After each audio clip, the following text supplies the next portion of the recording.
Welcome back everybody. Today we're going to do a service-based video on a Fuji mountain bike. It's coming with various issues, mostly a bottom bracket and gears that are not working, so let's take a look. So here's the bike, fairly well used obviously. Issues around the derailleur, so we're looking at new gear cables here. Bottom bracket is totally destroyed. Gear hanger I believe is bent, we'll check that. And the rear wheel bearing is making a bit of a grumbling noise. Apart from that, apparently the brakes are looking okay. He's a damn good clean, that's for sure. So let's get it in the stand and see what we can do. Up we go. So we can see straight away that this hanger is clearly very bent and this cable has seen better days. Normally if it's frayed just past here, we would normally get away with it, but you can see frayed cables on the wrong side of the pinch bolt, so this cable needs changing also. So just drop this chain off, you can hear the play in that bottom bracket. Pretty bad. It's press fit bottom bracket, so slightly different to a normal threading, but pretty straightforward with the correct tools. So let's make a start on the bottom bracket first. We'll do the bottom bracket first because we can't really do setting the gears etc when you've got this much tolerance still going on in the chain set area, so we need to sort this first. So we're just going to clear any rubbish out of the pinch bolts here. They do get full of mud, so take the 5mm bolts out, a bit loose that one, and then you need a tool just to remove this preload cap on the end. We'll show you what that does later on. So that stays there. There should be a little safety catch. Needs pinging up there like that. This left hand crank will now just pull off. And then the right hand side should just pull out, hopefully. There we go. It's out. So I took the seal with it, but it doesn't matter because we're replacing this bottom bracket anyway. And there is also a tool that I actually requested BSC tools to manufacturer, which they've done a great job of. It's basically a bit of a drift really. If this shaft gets stuck in the bottom bracket, you can drift it through from the left hand side without damaging anything. Works really well. So we're going to be using the BSC press fit bottom bracket remover today. I'm not sponsored by BSC by the way, they just make fantastic tools. So this Loctite here is for carbon fibre frames that sometimes give you a bit of creaking and they need a bit of an adhesion, so that's what I use that for. I don't generally use it, but it's there. So we'll just select the correct pullet size for 24mm for Shimano and just crack on. So what we do with this, really hook it in there behind the bearing, spin that around over to the frame. There's different size cups as well for different frames or different adapters. Then you literally just unscrew it.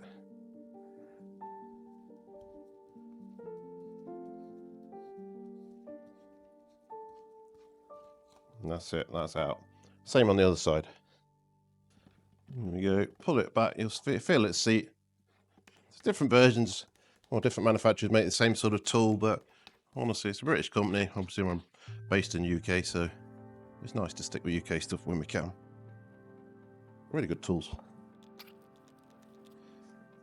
So that's that out. So now we're just going to clear up the area before we press the new bottom bracket in there. It's going to take the back wheel out, make life a bit easier first. Customer put a new chain on, but obviously the gear's not working, predominantly because of this hanger I'm guessing, but we'll soon find out. Let's just clear up the bottom bracket shell first, and then like I say, we can fit the new bottom bracket. Just using more Zep cleaner here, so just get some on the cloth, on the frame, and give it a good soak. All coming out the bottom now. So to clean the shell itself, pretty easy. If you just basically spray some WD-40 in there, soak for a second. Then I have a brass brush here, just run that through. Obviously be careful with the brass brush that you're not touching the paintwork. Should be clean. Just run a cloth through there now. There we go, a lot better. So the rest of the bike's going to get clean anyway, just while we can get to this area with the chain set off. It's a good idea to give this area a good clean, and the front derailleur. So we just measure the bottom bracket now, make sure we have the right size. It should be a 92. Yeah, no, damn it, 92mm. So for some reason here my microphone stopped working or the video went a bit wonky, but I'll have to do a talk over for the next 5 minutes anyway. So we're looking at the BSC press fit bottom bracket kit here, and obviously a new bottom bracket. This is the press fit mountain bike 92mm. So again, another BSC tool that I'm using, fantastic bit of kit. So here we're just going to press it into the frame. There's no lubrication used on this, it's an aluminium frame with a plastic cup. Basically just using the BSC, both cups at the same time. Perfect 24mm adapters for that, and then we just thread it in. You can see all the grease here that comes with the bottom bracket, basically is absolutely covered in Shimano premium grease, so There's loads of it in there. So you just wind that in nice and steady. It pulls in one side first, so you see the left hand cup going in there nicely. And once that's in there, it will start winding in the drive side cup. Once it comes to a dead stop, basically you just stop. You don't try and keep winding it past there, putting excess pressure on there. You'll see it stop just dead. There you go. That's it. So then you just wind that out, and that's it basically. So press fit bottom brackets, as long as you've got the right tools, they are pretty straightforward. If you're trying to do it with a bit of wood and a couple of washes stuff, then it's a bit more challenging. So we're just taking the rear derailleur off here. Like I said, I didn't want to split the chain because there's no split link on this one. So the easiest way there is just to take the lower jockey wheel off. There's an extra washer been left in there by the customer when they fitted new jockey wheels, so that's coming out because it shouldn't be there. So take the top one out, and sure enough there's an extra washer in there, so again that's come out. Just snip off this damaged cable here, and then rear derailleur removed to go into the ultrasonic with the cranks, the cassette and the spoke protector, or dork disc if you like. They go on like new. So 2 degrees in the workshop, it's a bit nippy. So now we're just going to take this disc off. You can see the massive lip on this disc here, so it looks to me straight away as if it's below the minimum spec, which is 1.5 millimeters for a Shimano disc. So let's just take this disc off now and then get it measured. I'm using a Milwaukee here, it's torque driver, so it just speeds things up no end. If you set the torque correctly, which I've done on this, then you don't end up stripping threads or anything daft like that. At the end of the day, again, like I say, if I damage something, then it's my problem. You don't pay for it. So, but in 30 odd years of doing this, I've never broken anything stupid like that. So fingers crossed. So there's the disc. So I'm just going to clean up this, inspect the bearings. So in this hub, the customer said that they were a little bit noisy. They feel okay, to be fair. I couldn't feel any play, couldn't feel any roughness. So we're just going to give it a clean and inspect. They're actually cartridge bearing hubs on this one. It looked like it was going to be a cup and cone from the setup, but you can see here it's clearly a cartridge bearing hub. So it's a good thing really, because if there is any actual wear in the future, all we need to do is just change the cartridge bearings rather than worrying about wear on the actual cup and cones, which can get expensive or even right wheels off, to be fair. So we're just going to clean that up, add a little bit of fresh grease behind the bearing cap, just a bit of a water barrier, and then put it back together. So yeah, no issues with that really, nice and smooth. But cartridge bearings, again, as long as you've got the right tools, they're not too bad, but there's many different versions of the same thing, so there's lots of different tools required, unfortunately. So easiest to take it to your bike shop rather than bashing it out with bits of wood and sockets and stuff like that. It's a bit dodgy. So yeah, let's moving on from this wheel now, and we should be measuring the brake disc next. Yeah, here we go. So this is a part tool. It's a little attachment that you add to the vernier caliper, so it enables you to measure the disc in the center of the disc rather than the edge, which can give you a false reading. So 1.46 is below spec. Measure it in 2 or 3 places. 1.44 and 1.48. So this disc is done. So we're going to fit a new disc. That's going on later. So Ultrasonic's finished in the meantime. So it's going to take everything out now, give it a rinse off, and normally I just use compressed air to blow the excess off. That works really well. There's a big Ultrasonic, and I bought one specifically so I could fit pretty much a whole chain set in there, which makes life a lot easier. The paint obviously there. If you do put painted things in there, just be really careful, but the paint on there was already scratched off. But if you do put painted in there, don't put temperature in the Ultrasonic, because it can leave it with a bit of a matte finish. So just fishing out the last few bits here. So there's the rear derailleur, and should be a lock ring somewhere. There we go. So that's all done. Handy bit of kit, the Ultrasonic. So I'm just going to say compressed air is the best way to get these clean, well, dry basically, and then lubricate afterwards. So glad you can't hear this because it's pretty noisy, especially when the compressor kicks in. So just blow off all the remains of what the Ultrasonic's missed, and again on the chain set here. So this chain set didn't come out as well as I hoped, because there's a lot of compressed stuff down in between the chain rings. So I'm going to split the chain set now and just wipe them down by hand. You can't get this out. Ultrasonic's great, but it won't get big chunks out like this. So just stripping down the chain set, take off the 3 chain rings and give them a clean. So there's only one way to go here. There's little tabs basically to show you how to align it, and it's just for bolts there basically. Pretty straightforward stuff. So let's just whip those off. There's a new disc, so just new fresh gloves on there, so they're not covered in grease. Looking at the bolts, so there is Loctite factory, but when you put new ones in or put them back in, I always put an extra drop in there, just for security really. And there's a little safety tabs there for Shimano, tells you which way it goes. Not that I've ever seen a bolt fall out in God knows how many years, but it's the lawyers, I guess, they've got to be super careful these days. So just putting these in by hand, whip them down with a Milwaukee, and then finally torque them up to spec. And as I say, that's set to a correct torque, so it sets it to about 3 Newton meters really on that one, and then you just finally torque it down with the Park tool driver, which we've used before, so set to 6 Newton meters. So this wheel's looking pretty good now. Didn't show you the cassette, but it's come up almost like new, and you'll see that when it's back on the bike. So absolutely no idea what happened there with the microphone, but give me a chance to practice my voiceover, I guess. So we're just going to put the crankset back together now. So biggest ring, it's got a little pin here that sits behind the crank arm, so it sits behind the crank arm, so you got it in the right place. That will sit other side of these. Can be a bit fiddly putting these back together in 3 pairs of hands. Just put 1 bolt through just to locate stuff with, and then the next chain ring one goes on, so then one of the backing parts. So once you've got that in, it's a bit easier. So these need to be pretty tight. So with these, there's some little notches that drop into the back of the chain ring and just stops the back part of the bolt spinning when you're tightening it up. So that's locked into there now, so you can tighten this up. With the other inner ring, obviously, like I say, make sure you line this little notch up with the crank arm, so it will only go this way. So okay, so nice and clean now. We'll put that together. So just put some fresh grease on this shaft here, and we'll refit it to the bike.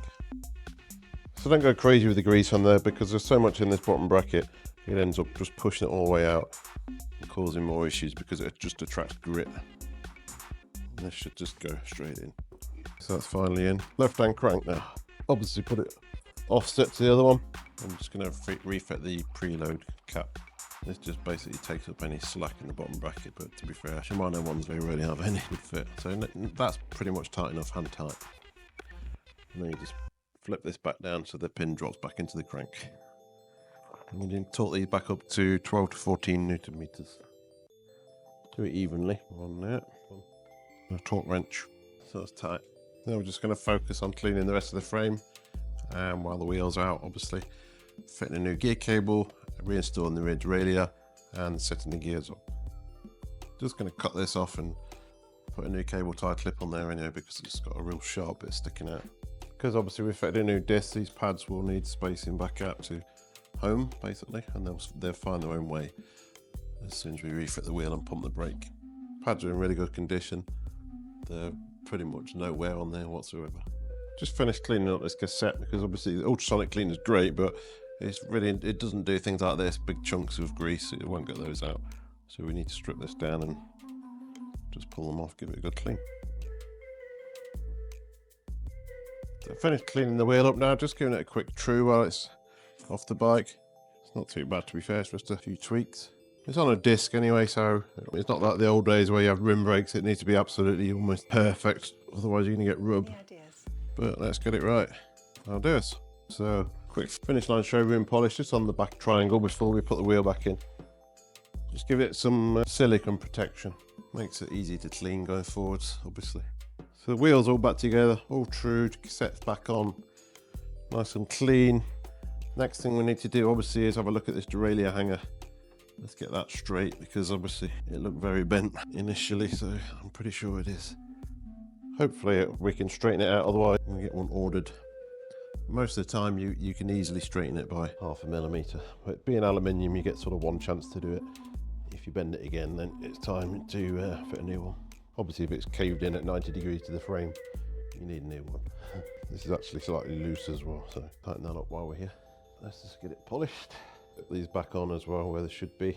These are the special clips that you use for brake hoses anyway. You can use cable ties, you can use the clips, do the same job. Just tighten these hanger bolts up. Just 2 3mm bolts around here. They don't need to be very tight. The axle does the majority of the holding anyway, so that's it, done. So we're going to look at derailleur alignment now using a DAG tool derailleur alignment gauge. This is a Focus 2 Pre version. This is AliExpress, blatant copy of Part Tool, but to be fair, it's really good. I've had this over 2 years and it's performed really, really well. Very solid tool. So all we need to do with this is screw it into the derailleur hanger, snug it up, and then we need to basically, there's an O-ring on here. So there's an O-ring here on this tool. Focus there, thank you. So you push that back in to the top of the wheel. We know the wheel's straight, so it's not really crucial to match it to the valve, as some people say, because I've just trued the wheel, so we know it's straight. So that's tight to the top of the wheel. O-ring sits where it needs to be. Drop that down to the bottom of the wheel. Drop it down to the bottom, don't move this O-ring, and then push the pin in until it touches the rim. And you can see here we're about an inch off, which is not unusual. What they recommend really is a 3mm gap between that and that when it's aligned. So obviously this is not aligned, so all you need to do basically is grab it and pull it out gently. That's just straighten the hanger. That's obviously moved it a bit. Then you need to recheck the top and then the bottom. So push that back in, check the top of the wheel, push it back to its O-ring again, drop it back down and recheck. So we're a lot closer now, for 5mm, so we do want a little bit more. Again, recheck the top, we know that's going to be better. Touching the top, drop it back down. Yeah, so we're about 3mm on the gauge there, so that's good. Then you just need to check side to side, doing exactly the same thing. Side to side, again, push this in, push it to the rim, that stays where it is. Spin it around to the other side, line it up with the rim, and see where we're at. So we're not touching the rim here, so we need to go in fractionally. So all we're doing is trying to straighten this on a straight plane. So be careful how you bend it. Literally just a tweak like that is all you need. Reset this side, touching. So there's too much now, we've got a bit of a gap here, so just go back a fraction. Perfect. So that's aligned. There's no damage to the paint. If you start to see cracks or stress rises on there, again you need to change it, but that bent very normally basically. You can feel it. Some of them are very, very soft aluminium and you almost rip it off when you try and do that, so you do need a new one. But they are a sacrificial part, they are designed to bend. Rather than bending or snapping your whole frame in an accident, this bends and you just buy a new one, which is £10–20, and away you go, rather than writing the whole frame off. We're just going to reassemble the rear derailleur first before we do that. So the customer already supplied new jockey wheels that were fitted as we saw. So just make sure you get these the right way around. There's two different ones. One is a G pulley or guide pulley. This one here is a G. So that goes at the top. It basically guides the jockey wheel underneath the cassette. And the other one is called a tension pulley. It's directional as well. I mean, realistically, what difference a direction on this makes? Absolutely zero, but let's get it right. So just put the G pulley at the top. So just use a little bit of Loctite on this one as well. The worst thing in the world is when these pop out in the middle of a long ride. Far too much. Again, this stupid bottles. Just use a bit on there. This is the top. So we go through the cage, get the G pulley, this one, and the two silver caps. There's one each side. So that silver washer that was fitted before shouldn't be there, so I'm not putting that back in. That's all we do with it. That goes through there. There's no direction on this one. And we're just going to fit this loosely to the derailleur, so we've not split the chain. So we do need to hook the chain through the derailleur first. So it's just a 3mm. Just loosely, so we can still pivot this cage around and get it back on the bike. That's fine now, like that. So I like to put just a little bit of grease on the bolt here. Make sure, you can't see from here, but there's a stop. That needs to stop above its little bit on the dropout that it sits against, so you'll feel it bottom out against there like that. Tighten that up. When you tighten it, make sure it doesn't pull itself back up, so hold some pressure down when you tighten this. That's that. So now we just need to get the chain onto the smallest sprocket. Obviously we've got no gear cable fitted at the moment, so the derailleur should be sitting in its highest gear down here. So we'll just drop that over the jockey wheel there, through the back of the cage. One thing you often see when people fit a new chain is they put it on the wrong side of this plate here. Just zoom in. So this one here, the chain, the amount of times I see people come in with the chain here and it's a bit noisy. It does still work, but it rubs directly on the metal there. It needs to go a bit behind there, and it will sit just behind it like this when you got it right. So you go and bolt through here.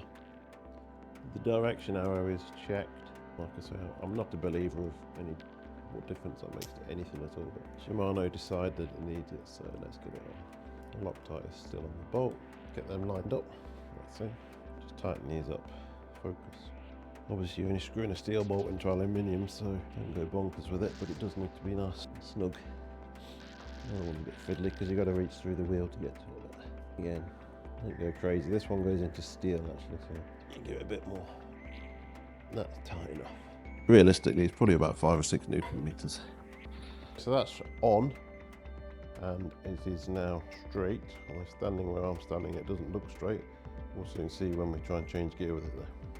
Getting the gear cable out dead easy on Shimano. There's a little plastic cap in here. Just take that out with your screwdriver. It's only got like 1 thread on it, so easy. It's a bit difficult with the camera in there. So that comes out, don't lose that. Make sure your gear is clicked into its lowest gear, highest gear even, and just pull the cable, put it all the way through. Just pull that out, done.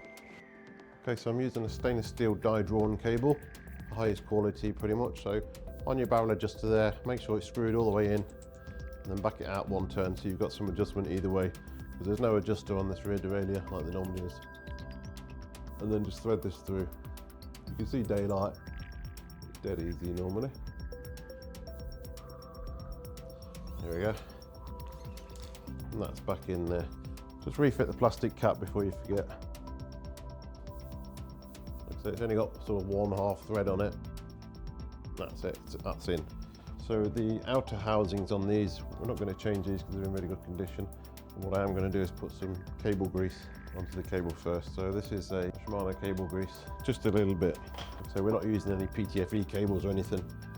Even being stainless steel, they last very well. But as little friction as you can get in the gear system is what you're looking for. So this is going to just help that a little bit. And then just thread it through your housings. That's that one in. Be careful not to put any kinks in it when you're pulling it through. It's going to damage the cable. You want it nice and smooth. So that's the cable through. Just double check you're in the highest gear, sorry. Yep. And then we're going to just put it through the cable pinch bolt. Snug it up. So just be careful on pinch bolts. There's normally a pretty clear line as to where it should be on a Shimano one especially. This is on the wrong way because I took it out earlier. Spin that around. So that should go there. And then obviously the cable's dropping through this slot that you can see there. So put a bit of tension on it and then just nip that bolt up, making sure the tab stays where it should be, like that. Don't tighten it fully yet because it's going to settle itself down in a minute and you don't want to crimp the cable too hard. But you do need a bit of tension to be able to pull it. So what I normally do now is press the gear lever as hard as you can really without snapping it obviously, and that will settle down any bits of plastic into their housing and drop it back down to where it should be. And then here where you've got an exposed cable you can feel the tension of it. That's pretty good to be fair. You'll take any more tension out, you'll take out with the barrel adjuster on the gear lever. And now, moment of truth. Okay, so then don't pedal, click it forward 1 gear at the top. And that's all you do, then pedal it. And that's shifted up perfectly. So pretty much on a Shimano, if that shifts on that first gear. So let's just drop that back down again and show you. So I'll say on the gear lever, click it forward 1 gear, no pedaling, nothing. That's just left as it is. So now when we pedal, that should go up to the next sprocket. And it goes straight up. So on a Shimano, generally speaking, that's the only one that you need to concentrate on. If it does that properly, the rest of it should be sweet. So let's have a go. What you need to do also, because we know we've had a derailleur hanger that's been bent, we need to make sure that when this shifts to the top, it's not going to go into the spokes. So I'm not even using a gear lever now. Pull this cable that way. I'm literally just pushing it with my thumb, so I've got more control over it. So it won't go to the biggest sprocket. So what tends to happen is when the derailleur hanger has been bent, people adjust the screws to realign it where it should be. So when we straighten the hanger, we need to reset these. Well, let's just do that quickly. So we need to adjust the L screw, the low. So if you look on the plastic It's hard to see here, the cable's in the way, but there's normally an L and a H stamped into the plastic moulding, so you know which one you've got to adjust. So the L on this one is this lower screw. Check them, they're not always the same, so always check your own bike. So we know it's not travelling far enough, so let's undo it, probably one turn. Screwdriver wise, make sure you use a high quality one. Again, this is a part tool, this is a JIS screwdriver, so you think it's Phillips, but it's actually JIS, Japanese Industrial Standard, which fits differently to a Phillips screwdriver.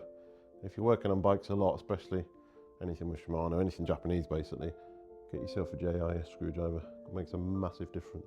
So let's, again, just push that up physically now, see if it will make it all the way to the top. And it does. So that's enough, one turn on there. So we're onto the top sprocket. So now we can again try it with the gear lever itself.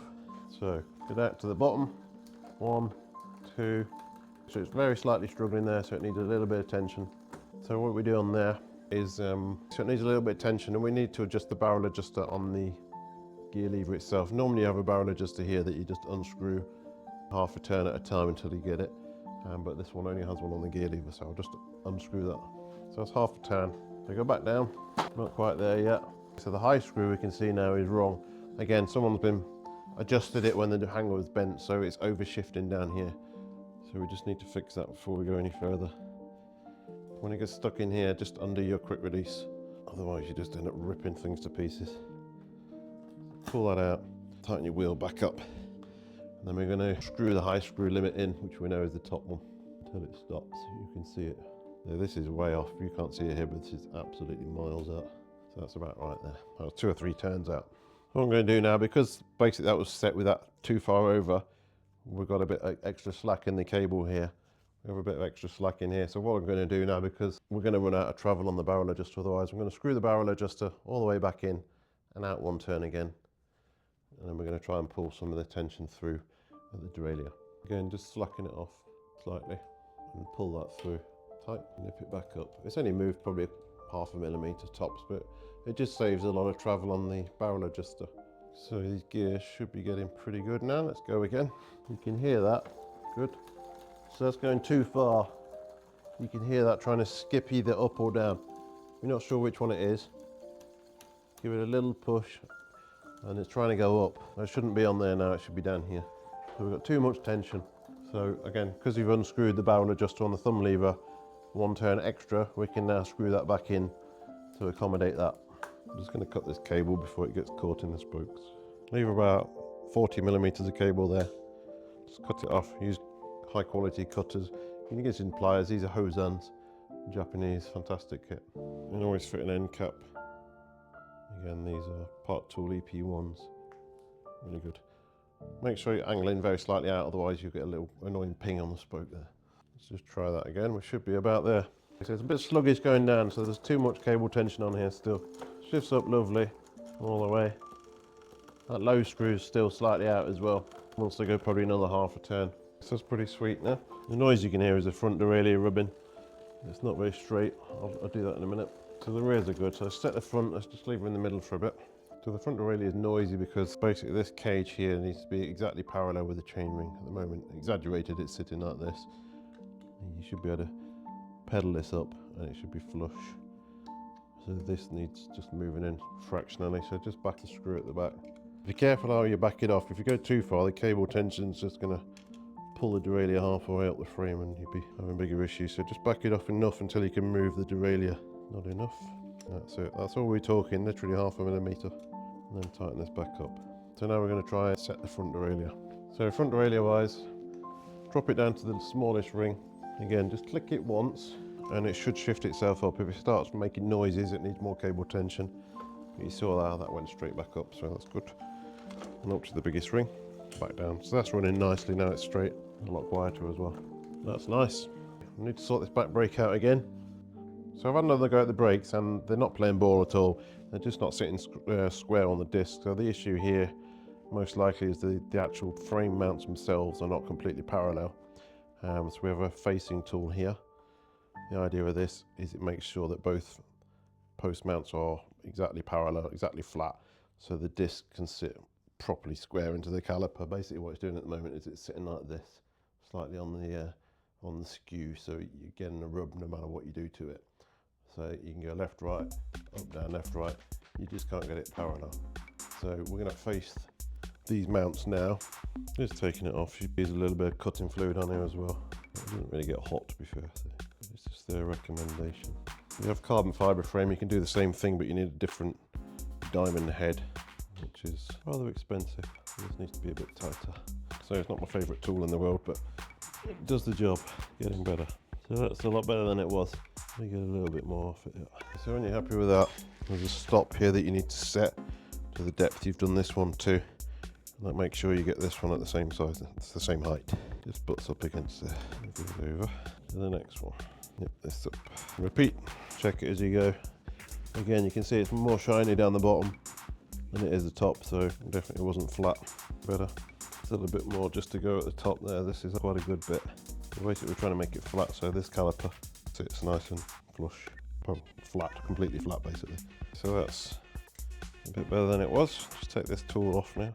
So this is the sort of thing when people bring it in for service, it's very, very, very difficult to say, yes, you need them this, because as soon as you start getting into it, you find things like this, and obviously you can see this is much more time consuming than just fitting a brake disc and away you go.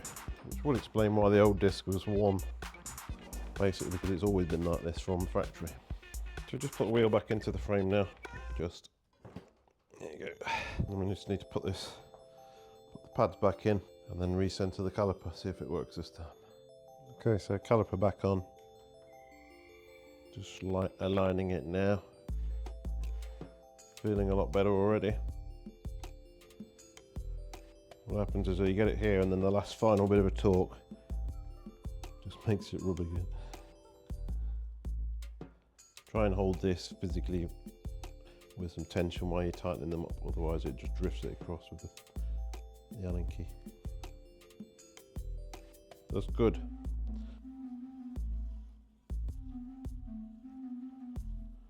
Okay. So a lot of people say all you do is hold the brake lever on, keep that tight and tighten them up. Sometimes that works, but in about 3-4% of the cases that works, honestly. And then you get the little shims that you put on here, hold it onto that. Sometimes that works as well, but again, the vast majority of the time it doesn't work.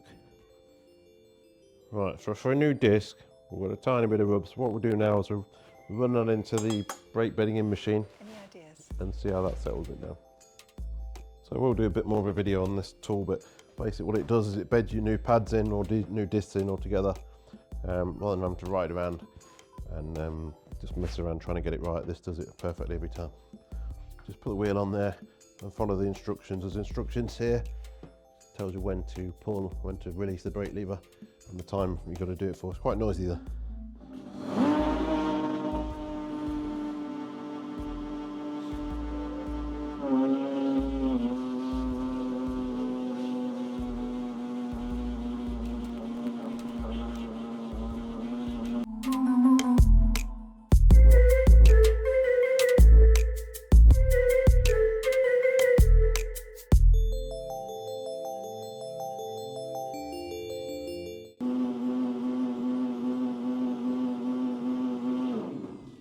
Okay, and that's done. Like I say, it's 2-3 minutes and the brakes are bedded in perfectly now.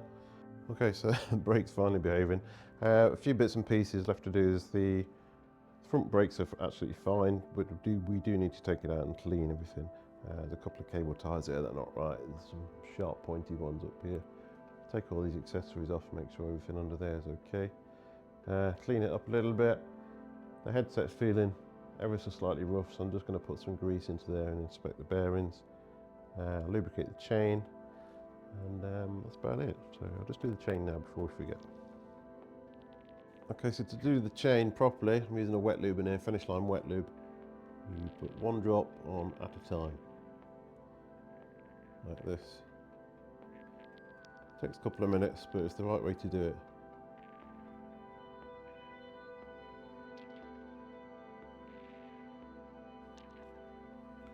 And that's that. And then we're just going to shift the gears up once, just to get a little bit of this lube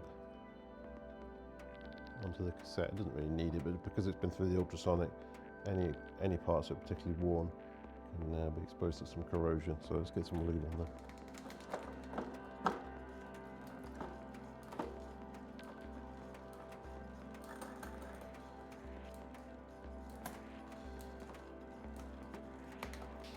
Another thing I want to do is just get some lube in this rear derailleur, because obviously we washed it in the ultrasonic, so just on the pivots.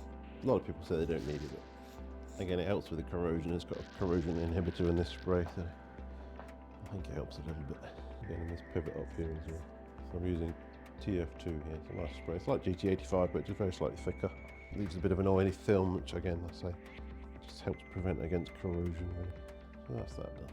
We'll give the front a blast over here.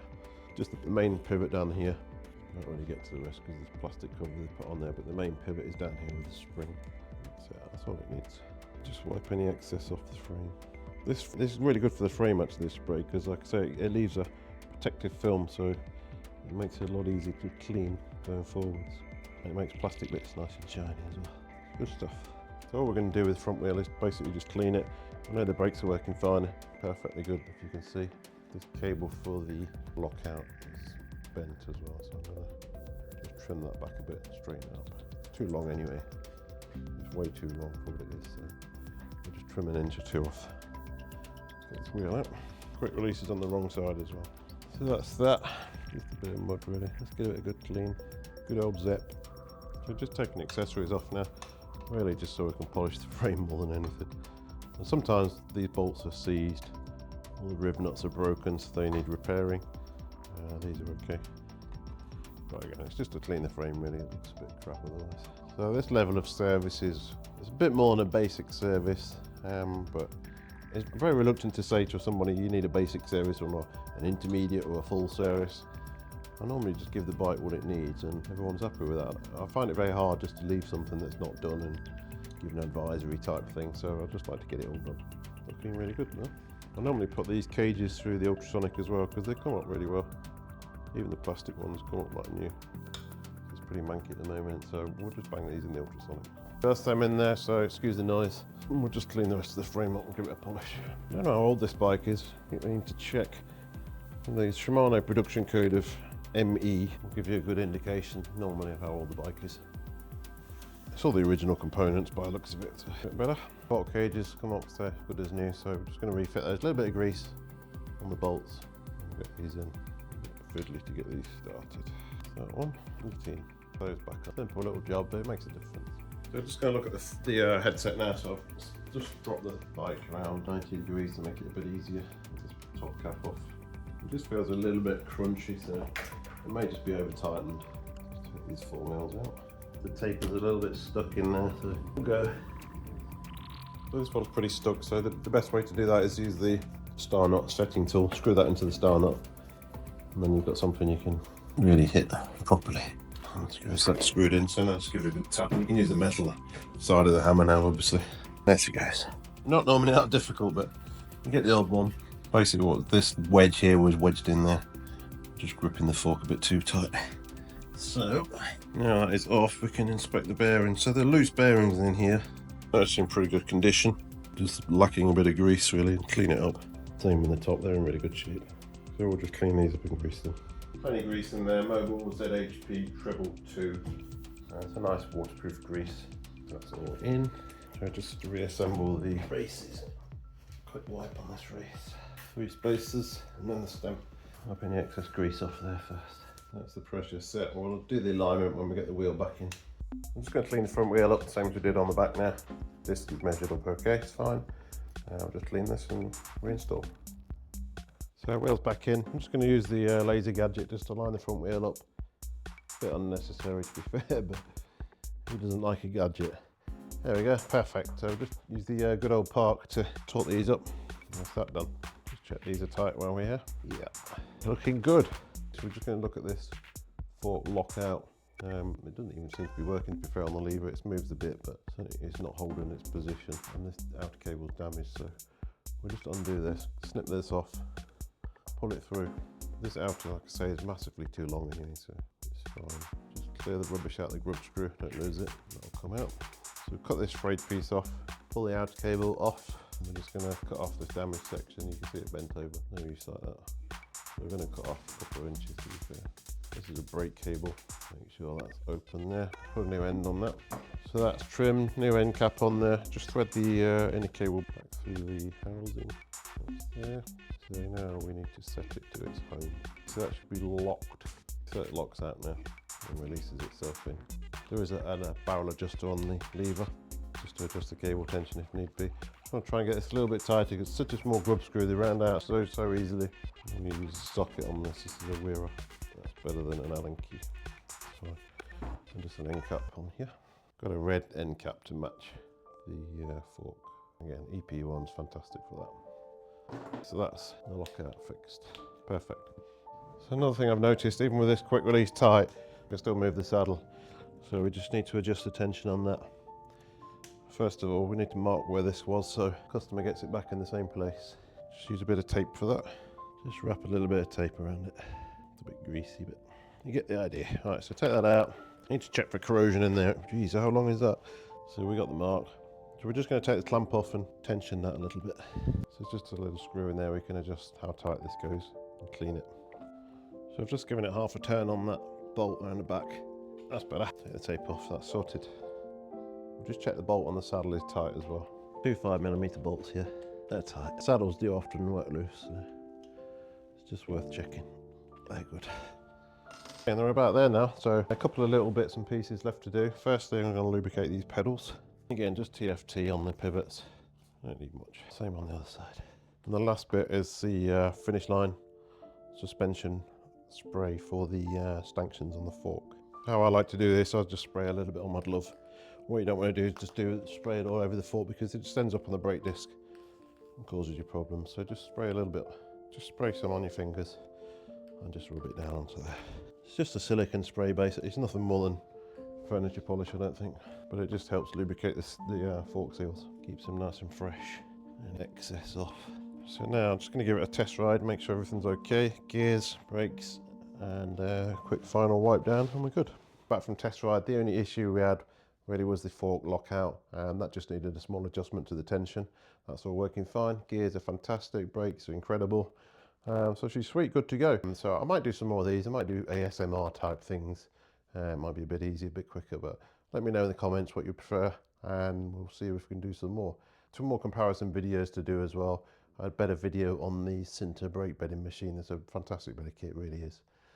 So we'll cover that in a bit more detail. And just keep watching, tune in, subscribe, click, all that stuff.